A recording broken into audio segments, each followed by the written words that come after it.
നിങ്ങൾക്ക് നടക്കുന്ന കാര്യങ്ങളല്ല നിങ്ങളിവിടെ വയ്ക്കേണ്ടത്. നടക്കില്ല എന്ന് വിചാരിക്കുന്ന കാര്യങ്ങൾ എന്തൊക്കെയാണോ അതാണ് നിങ്ങളിവിടെ ഉടമ്പടിയിൽ വയ്ക്കേണ്ടതെന്നാണ് ആ ബ്രദർ എന്ന് പറഞ്ഞത്. ഇതിലോട്ട് ചെന്ന് ഞങ്ങളവിടെ ഇരിക്കുന്ന സമയത്ത് ഒരു 7 മണി 7:30 ആയി. അപ്പോൾ ഒരു പെൺകുട്ടി ഫോട്ടോ എടുക്കാനായിട്ട് വന്നു. അപ്പോൾ ആ കൊച്ചിനോട് പറഞ്ഞു, ഇപ്പം ഞാൻ ചോദിച്ചു എവിടെ പോകുകയെന്ന് ചോദിച്ചാൽ പറഞ്ഞു ജിമ്മിലെ ഡ്രസ്സൊക്കെ ഇട്ടിരിക്കുന്നത്. അപ്പം പറഞ്ഞു ചേച്ചി ഞാൻ ജിമ്മിലേക്ക് പോവുകയാണ് എന്ന് പറഞ്ഞു. അപ്പോൾ ഞാൻ ചോദിച്ചു വെയിറ്റൊക്കെ കുറയുമോ ഒന്ന് ചോദിച്ചു. വെയിറ്റൊക്കെ കുറയും ചേച്ചി, നന്നായിട്ട് വെയിറ്റൊക്കെ കുറയും ചേച്ചി, ഒന്ന് വർക്കൗട്ട് ചെയ്താൽ വെയിറ്റൊക്കെ കുറയുമെന്ന് പറഞ്ഞു. അപ്പോൾ ഹസ്ബൻഡ് അകത്തിരുന്ന് കളിയാക്കി, നീ വർക്കൗട്ട് ചെയ്യാനോ ഫുഡ് കുറക്കാനോ, എന്നാൽ വേറെ ആളെ നോക്കണം അതിനൊക്കെ, എന്ന് വെച്ചാൽ നിൻ്റെ കുറയാനൊന്നും പോകുന്നില്ല എന്നുള്ള രീതിയിൽ വെല്ലുവിളിക്കുന്ന പോലെ എനിക്ക് തോന്നി അകത്തിരുന്ന്. അപ്പം ഞാൻ ഓർത്ത് അതിനോട് ഞാൻ അന്നേരം ഉടമ്പടി എടുത്ത് ചെന്നതേ ഉള്ളൂ. അപ്പോൾ അച്ഛൻ പറഞ്ഞിട്ടുണ്ടല്ലോ നമ്മുടെ ആദ്യത്തെ ഉടമ്പടി പെട്രോൾ പോലെ ആളിക്കത്തുമെന്നാണ് പറയുന്നത്.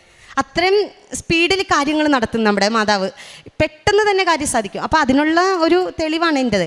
അപ്പം ഞാൻ വൈകുന്നേരമൊക്കെ ആയപ്പോഴേക്കും 7 മണിയൊക്കെ ഉടമ്പടി എടുത്ത് വീട്ടിൽ ചെന്നു.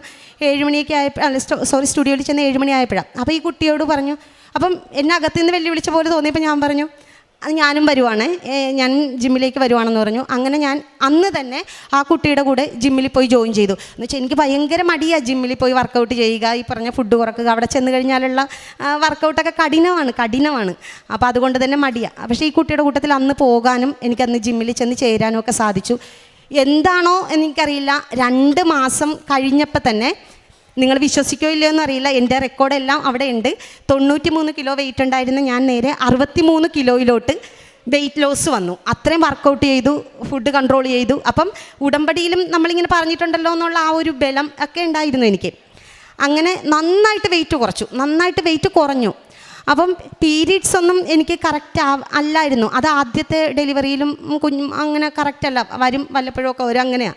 അതുകൊണ്ട് ഞാനതൊന്നും ശ്രദ്ധിക്കാറൊന്നുമില്ല. അപ്പോൾ അവിടെ ചെന്ന് കഴിഞ്ഞപ്പോൾ എന്തോ 1-2 പ്രാവശ്യം ഇങ്ങനെ ആയി. അത് കഴിഞ്ഞ് പിന്നെ ഞാൻ ശ്രദ്ധിച്ചില്ല.